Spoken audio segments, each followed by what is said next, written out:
What's up? What's happening? What is popping? What's going on, you guys? Welcome back to another great edition of Simone with the Sports. I'm Simone, bringing you guys daily sports talk. So if you're new here, if you're old here, you haven't already subscribed to my channel, stop what you're doing, leave a comment, subscribe, keep rocking with me. Also, make sure you check out the mini links down below. The first one is to buy me a coffee to help fuel this channel. The second link is to shop the official Simone with the Sports, a merch collection. Get you the classic tee, the wavy tee, or the fly or die crew neck before it starts to get to the fall and the cold season. You know it's about to be crew neck season soon, especially for y'all up north. But guys, if you do not do anything else, turn your notification bells on so you don't miss a single video or a single live stream. And I will be going live on Tuesday afternoon. I will be going live, so make sure you have your notification bells on. But guys, let's get into it today. So as you've seen by the title and the thumbnail, we are going to be going through the first unofficial depth chart ahead of the preseason game tomorrow against the Jets. Now, I know this depth chart came out a few days ago, and I'm a little late to the party. I'm a little late, but you know, fashionably late. You know what I'm saying? And I'm the life of the party, so the party don't really start till I get here. So am I really late?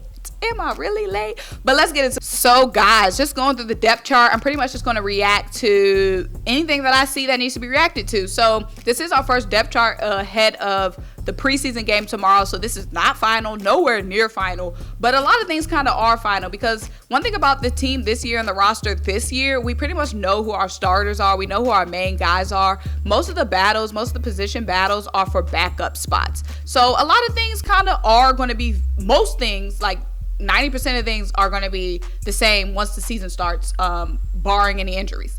But guys, starting with quarterback, of course, Jalen Hurts, Gardner Minshew, Reed Sinnett, Carson Strong. Now, Carson Strong came out fire and popping at OTAs, but ever since then, he ain't really been G. So Carson Strong is the fourth string. Reed Sinnett has been doing really well at training camp. Gardner Minshew has been really struggling. So I'm not saying Reed Sinnett is going to jump Gardner Minshew, but y'all, Gardner Minshew's spot is definitely not safe. But outside of Jalen Hurts, who has been performing the best for the Eagles, has been Reed Sinnett. So keep an eye on that. Of course, we got Miles Sanders as running back one. Kenneth Gainwell behind him. Kenneth Gainwell, guys, is going to be doing a lot of pass catching for the Birds. And then Boston Scott, no surprises there. Where we do, not a surprise, but we already know the starting receiver core is A.J. Brown, Devontae Smith, and QUEZ Watkins. Now, the question that I have is, we have Britton Covey really on the bubble. We have him as third string wide receiver right now on the depth chart. And we have Greg Ward ahead of Britton Covey. So we have Zach Pascal, Jalen REAGOR as wide receiver 4 and 5, and then Greg Ward. But honestly, you guys, Britton Covey has been having a really good camp. If you guys have been here and been watching my videos, you know how I have... Why did I just now look back at you guys? I'm so weird. What's up? I should have been like looking back at the camera. But anyway, Britton Covey has been balling at camp, y'all. Y'all see my videos and how I've been talking about Britton Covey? Britton Covey been popping his shit at camp. He been popping his shit, okay? He's been doing special teams work. He's also been working in the slot, where Greg Ward would work. And like I said, last season, Greg Ward only played about 20% of the offensive snaps, versus playing like 60% of the offensive snaps the year before. So he took a huge dip with Nick Sirianni. And then Britton Covey getting all this love. Basically, all I'm saying is Britton Covey would probably jump Greg Ward. If things keep going how they're going right now at camp, Britton Covey would definitely jump Greg Ward. Tight end, y'all. We have Dallas Goedert, Jack Stoll, Tyree Jackson, and Grant Calcaterra. I don't see our guy anywhere on here. You know who I'm talking about? Umbrella. I keep forgetting his real name. JJ Arthega. I don't see JJ Arthega on here, so obviously he's fifth string. From this depth chart that I'm seeing, I'm not seeing JJ on here. So JJ, I guess, shoot, he ain't on the roster. He not on the roster. He not on the depth chart. He ain't made the depth chart. So yeah, he's not on here. Everything look how it's looking at on the offensive line. No real surprises, anything really surprising on the offensive line. But moving on to the defense, there are a lot of things to know on defense. So the starting defensive line, of course, is what we would expect. Brandon Graham, Fletcher Cox, Javon Hargrave, Josh Sweat. But y'all, the thing that I love, you see Jordan Davis is listed as second string behind Fletcher Cox. Y'all, that is the fact that we have Jordan Davis in the second unit. Like, do you know how many people would kill to have Jordan Davis on their roster? And we're able to have him on our second unit. We're able to save his power. We're able to save his motor for third downs.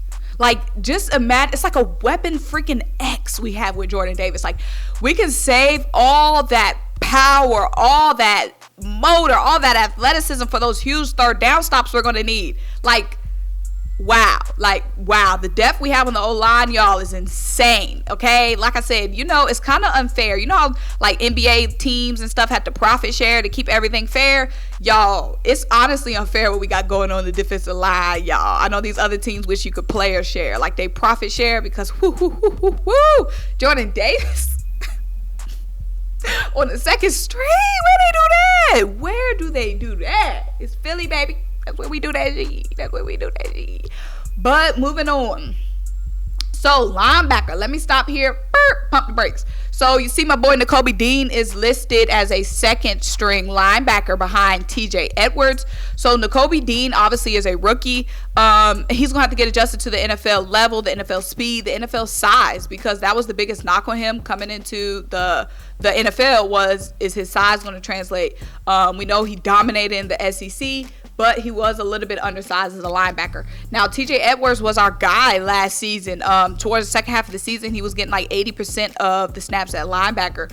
And he's still been playing really well at camp, but I do see Nakobe Dean passing TJ Edwards if things keep going how they are. Now, Nakobe Dean has been working out a lot with the second unit, but again, he's a rookie. He's getting adjusted. He will get those reps at these preseason games, at these joint practices. And if things project how I see, then I see Nakobe Dean becoming a starting linebacker. And Nick Sirianni even said it in a press conference about a week ago. He said he could see Nakobe Dean starting. So that's definitely something that will probably change.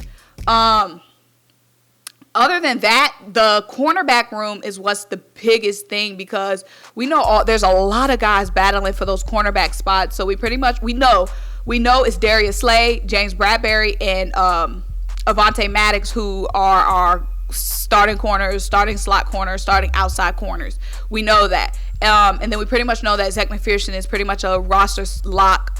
He was the guy who was going to be starting if we didn't end up signing James Bradbury. So the biggest question was, how many more cornerbacks were we going to keep? Because we had, like, outside of them, we had like 8 more cornerbacks on the roster battling for spots, 8 or 9. So that was one question. How many are we going to keep? And who will they be? So right now on this depth chart, it's looking like Josiah Scott and Kerry Vincent.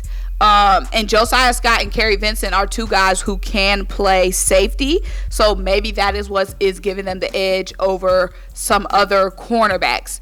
But other than that, behind them, you do see that we have Josh Jobe and Tay Gowan. Tay Gowan, who we got from the Cardinals in that trade. Josh Jobe was an undrafted free agent signing. Josiah Scott was someone we got in a trade last season with the Jags. And then Kerry Vincent is a former draft pick. So those are the cornerbacks on this roster, on this first unofficial depth chart. But we can, like I said, a lot of things will change, I feel like, at cornerback, because that's the position where those guys are really battling hard and really gunning for those spots. So I think cornerback is the position to watch the most, and that we're going to be looking at the most in this preseason game tomorrow versus the Jets. But guys, yes, those are just my reactions to this first unofficial depth chart. I really enjoyed going through it and giving you guys my reactions. Of course, let me know what you guys think down below. I'm really excited for the game tomorrow and to be able to take those notes and see what these guys are about and built like. You know what I'm saying? It was all talking college and she, but let's see what you really talking about on the NFL level. I'm just playing. But guys, make sure you like this video. Make sure you leave a comment, subscribe, keep rocking with me. Check out the links down below. Buy me a coffee up through this channel. Shop the official Symone with the Sports merch collection. And I'll talk to you guys next time. Bye.